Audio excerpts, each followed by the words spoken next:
someone works in a gallery and they would like to run their own gallery one day, and the opportunity they would love is to be the executive assistant, manager of the gallery. But they've made little mistakes. They leave the lights turned on. You know, they haven't followed the security protocol, whatever it might be. But then the excuse is, well, if I got paid more, I was given that position, I'd do better work. But you're only going to get that by giving that first, and you know, you have to trust that your employer will recognise your good work and give you those opportunities. And if they don't, go and leave, go and find another job, go and do something else, complain, ask, but don't expect to be given it before you've shown that you deserve it. But yeah, that's for me. It's about you're gonna get a promotion. Go and show you can do more. That's how it is, isn't it? That's how it is. This is John. And this is Nick. And this is How It Is. We're going to talk about leadership. Now, millennial pause there. I always wanted to be a leader. Always wanted to have my own team, especially with sales. And I managed to get to that point. And guess what? I hated it. I hated it. I also think I'm pretty crap at it. When you say be a leader, was that a leader or a manager though? I don't know. Well, I wanted to lead my own team. That was the that was in my mind, you know. And when you know the word management to leadership is different, kind of the same, if you know what I mean. That's in my personal. I think that's because people want to be seen as a leader. Mm. But realistically, I think leader is for very few people. Yeah. So I see leadership as inspiring people. Yeah. Management is covering behaviours. If you're going to be a sales leader, let's say, you're probably doing both. Yeah. And you're not always good at both. Yeah, I'm definitely not. You know, and that I definitely had that realization. At least a year or two into the compliance case, but yeah, I haven't got the patience. I don't understand it when people don't want to answer the phone at 10 o'clock on a Saturday evening, or don't want to I'm going to Poland this weekend, and if my phone rings, I'll be on it. I will be checking my emails. I will be doing all that. I don't get when other people don't think that way. And I don't have the patience for it. I don't have the patience for people who don't want to commit every single part of their life and everything to the cause. I'm similar. I think I'm okay at managing people, as in I think I can be patient with people. I can have those conversations. I'm not structured enough to be a manager. Like I have to put my own process in place to manage myself. So I make sure things are in my diary. I make sure I've got notes in my app. But that even those things aren't structured enough to manage other people. But you're better at structure. Yeah. But you're probably less good at the patience part of Patience, it. I got no patience. Yeah, you're absolutely right. You know, it's like whenever we've had to fill in CRM systems and do notes, and notes is a really big thing with this company, and I go off on it every day, and I lose my shit on it because it has to be right, and we have to have every, they have to be precise, and we have to paint a picture, and I have to paint a story. So the next person who's coming on has to know exactly what was said and why it was said. Yeah, not left voicemail. What does that even mean? Or somebody rang in. What does that even? No, paint that picture, and it stops arguments, and it stops people dead in their tracks. Now I will do that. I will paint that picture. And when other people don't do that, I don't understand it. Does that mean, though, that you're half in the management and half out there? The fact that you're involved and picking up on those things and probably shouldn't be. Yeah, but you're absolutely right. So am I a megalomaniac? I don't know. Can I let go? I don't know. No, I can't let go would be the answer to that. So I do know. But it's, am I getting better? Probably. If I could see it, I'll tell you something. I always say, if something lands on our desk, so if there's a problem that was with notes, customers not happy with something, just something like that. If me or you find out about it, that means there's a catastrophic failure. Catastrophic. It That's is. a bit extreme, In my but mind, yeah. it is. That's how I see it. And because I want perfection of this company, and I know we'll never get it, but I've got to strive for it every day.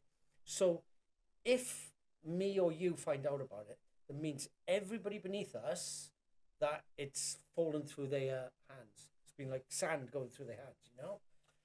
And when you say catastrophic, I don't think it's ever catastrophic. It goes back to that thing about looking after. James Sinclair talks about 15% of the business. Yeah. Which is you do the top 10% and the bottom 5%. Yeah. And the bottom 5% probably is a missed note or something. And that's because we're always going to care about the detail. Yeah. That middle 85% is actually a bit that's not leadership. Yeah. And is management. So what's the difference between leadership and management? Honestly, I don't really know personally, but it's like I kind of think them as both as one.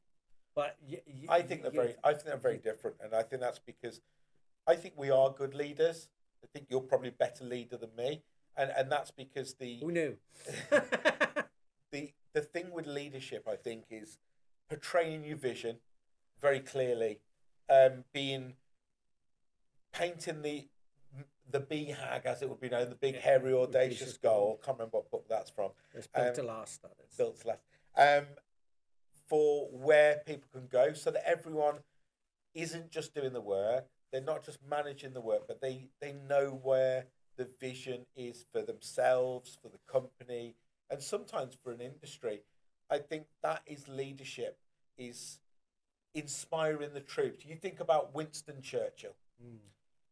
So it's like Winston Churchill wasn't seen as the best prime minister at the time.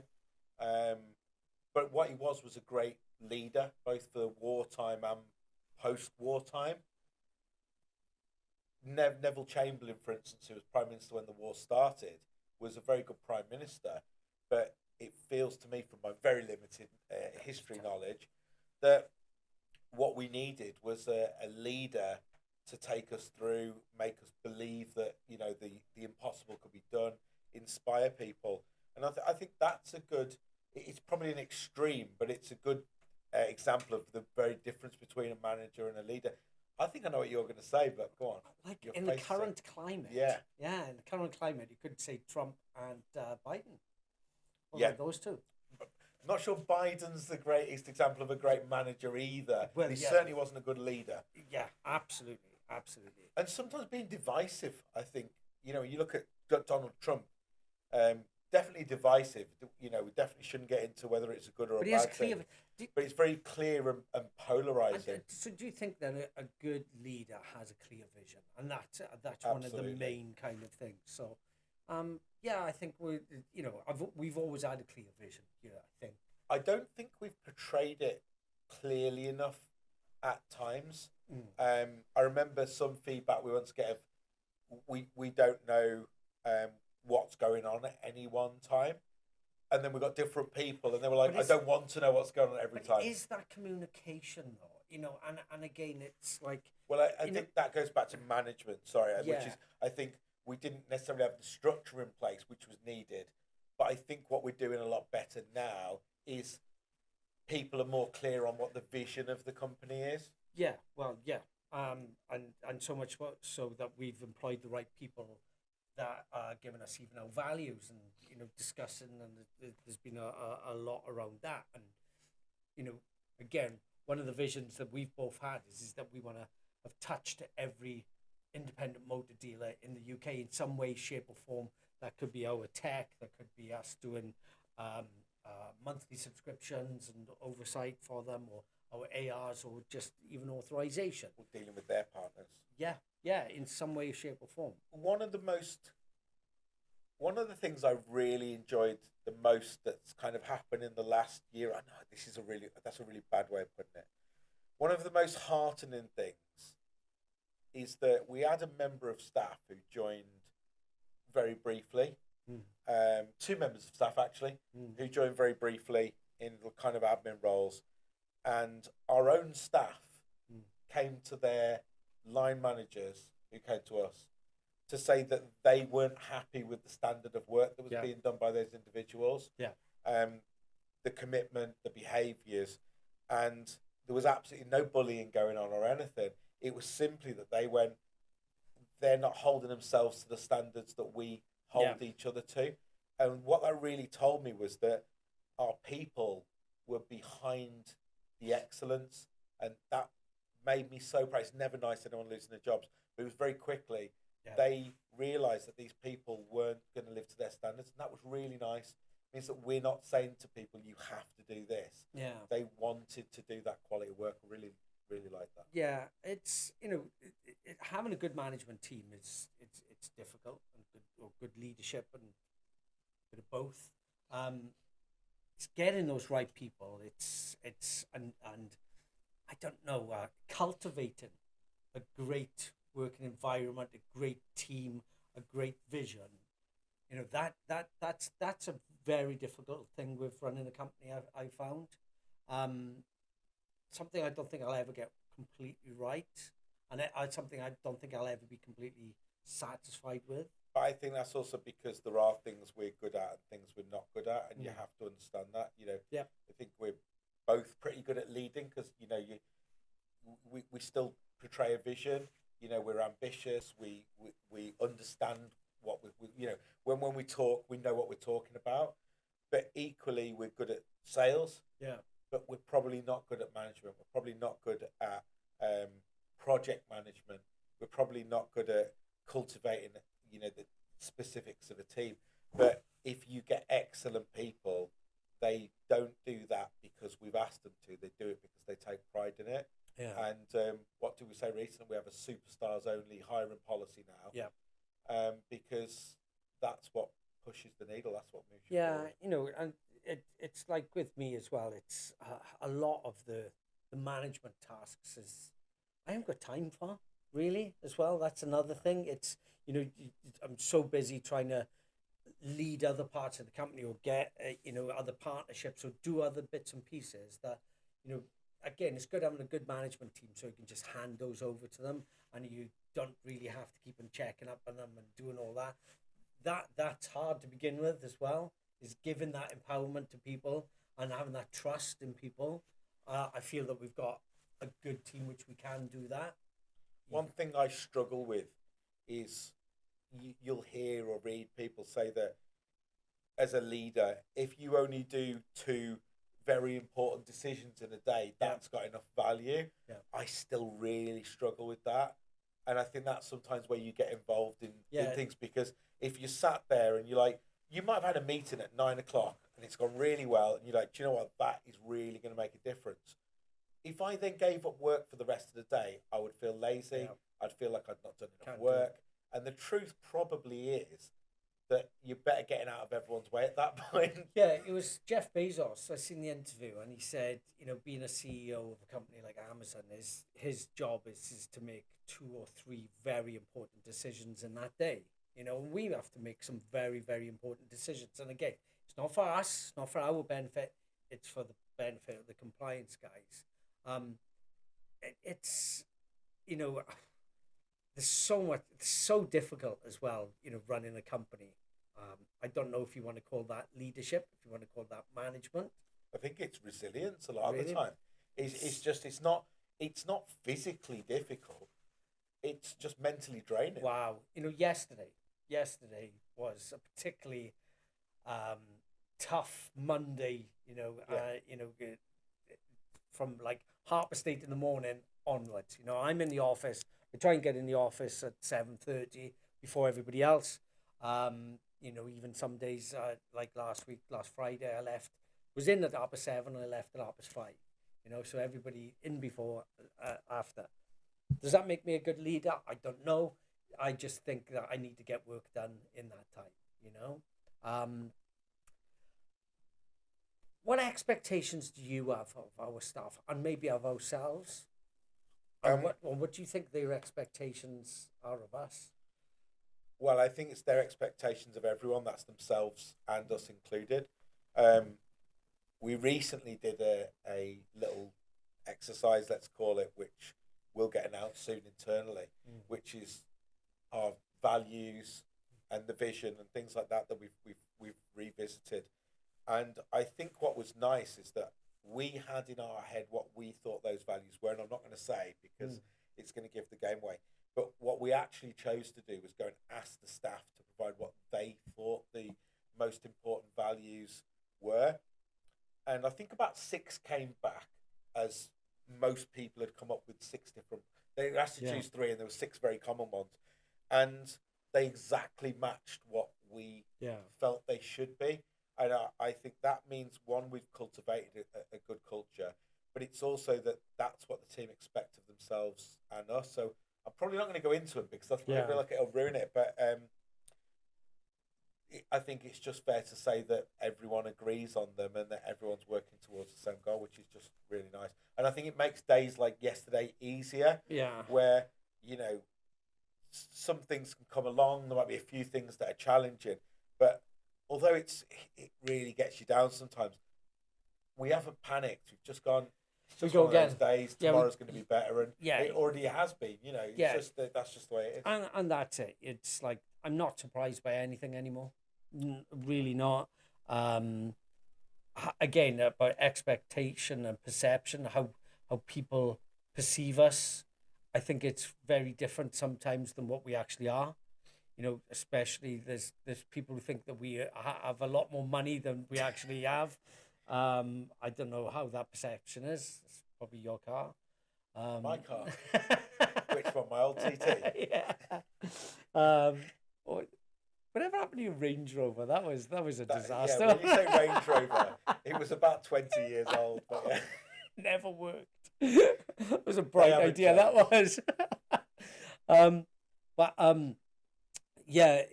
It's we kind of like, you just got to go again. You can't take. Do you know what though? I was going to say it's about don't get emotional about certain things. I do get emotional about some things. I take things personally. Like a complaint, for instance, that really gets to me. So we got 4.9 and 5-star reviews all the way throughout Trustpilot and stuff. But if somebody comes to us and says, I don't see the value in this, that really gets to me. Really, really does, But maybe, again, is that leadership or is that just caring? I don't know. I think that's one that you can't let go of is caring about the end user. Yeah. Even if we're not dealing directly with them, that has to be, well, first and foremost, staff. Yeah. But, as well as that, it has to be whether what we're doing is genuinely a good thing. There are certain businesses, one in particular, I won't name them, but there's one big business in our industry or a supplier, and no one likes them. And they have to feel like they have to keep using them. And the people there must know that no one likes them. I don't think I could be in that position. Yeah. I genuinely don't think any money in the world could make me want to run a business like that. Yeah, I totally agree. How do you measure success? That's a tough one, that is, isn't it? Personally, it's contentment, and I don't think I'm ever going to be content as such. But personally, success is contentment of myself and my family as much as anything else, and the staff, and the customers and the industry. But that's a feeling. Yeah. With numbers, it's progression. Yeah. Really. As you know, I'm a numbers person. I love numbers, but realistically, it's progression rather than any hard numbers. Yeah. I don't think we'll ever be truly happy. But you have to have a point where you are, because otherwise I don't think it's I think happy is the wrong word. I don't think we'll ever be truly satisfied with what we get to, because we both have this urge, this compulsion to just do better consistently. Is that okay across a whole business though? Or do you need to measure the success of the staff? Because I think that's where it comes more down to numbers, isn't it? But what else can you measure people on other than numbers? Because the old cliche, people aren't a number. I don't know, behaviors is definitely, something that, some people just don't have that right behavior. I think maybe that's what held me back throughout my career is that I'm a very wear your heart on your sleeve type person. Some people don't like that, and it's like, I don't mind if people think I'm being a bit of a dick, call me a bit of a dick. I got no problem with that. Sometimes I need to be called a dick, to bring me down a peg or two. But yeah, I think, there's people in the company who are definitely, I've got really good behaviors about them, and there's only one way for them to go, and that's up. And there's other people then who may portray of, do you know what, I'm happy where I am, I just want to stay where I am, I'm a steady Eddie, that comes across. I think people, measure in different ways. Some people are money hungry. Yeah. Yeah, and everyone wants more money, of course. And I think everyone wants to be successful in their own career. One question I always say to people to ask is not how much do you want to earn, but how much are you willing to earn? Yeah. Because when you move forward, there's always more expectation. And, some people, can do a good job, but they can't deal with the pressure of being higher up and doing more. So are you willing to do what's required to get there?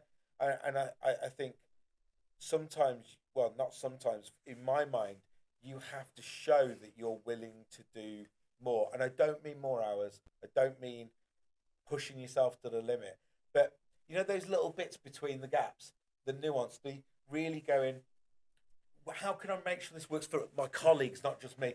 They're often the traits that say to me that someone's ready to move up. Well, yeah. One thing that I've always said, which for me makes somebody stand out more than others, is that say that you want, I don't know, a big, what's the word? How can I put it? A task done, which everybody's going to know about, and everybody go, I'll do that, boss. It's those little tasks that nobody wants to do that are a pain in the backside, and somebody will go, don't worry, I'll do that for you. That, for me, that shows more about a character and about a person than anything, and that's the ones, when somebody does that, I really notice that person, they got what it takes. They know, I'll do this small task because it will help. I think sometimes in companies, and we've probably been in somewhere, if you don't scream and shout about what you do or be a little bit, arse licking, let's call it, the Smithers, bit of a Smithers, yeah, that you don't get recognised. And I think what you need to do is trust that you will be recognised. If you're not recognised, and that's again not necessarily with pay, but it could be reward, it could be long term. You shouldn't be thinking everything needs to be achieved within a year. Do leave. Do find someone who does appreciate you, or go and ask. Go and speak to your line manager. Go and ask for a promotion or a pay rise. But ask what. Don't just ask for it. Go, what do I need to do to get here? And I think line managers and leaders really appreciate that, because that opportunity to set someone a progression path, which then works on how that's going to help the business, I think is something that's really, really valuable. So what have you found with regards to leadership or management, just running this company? So I think with leadership and management, I think can go hand in hand. You can do both. But I think as you grow, it's almost needed that leadership and management are separated. And by being the better leader, you almost earn that position of being able to put good management staff in place. Which gives the right separation. That is a difficult thing, though. I don't want to get too much into the debate, but you know what I mean. Getting the right staff and realizing that's been a process, a good long learning process, and something I found quite difficult. I think you get better at hiring people, partially because you've been somewhere where you didn't want to be, or from past experience what you want better. I think part of it is just. Look, sometimes you have to say, kiss a few frogs to find a prince. Is the phrase. And I think also that when you've got better staff, they hire better staff. Yeah, absolutely right there. So in summary, you think I'm a good leader, crap manager. There's probably Is that somewhere right? in between that. But maybe a good leader recognizes how good they are at management and therefore finds a solution. Yeah. That's the good one. Maybe.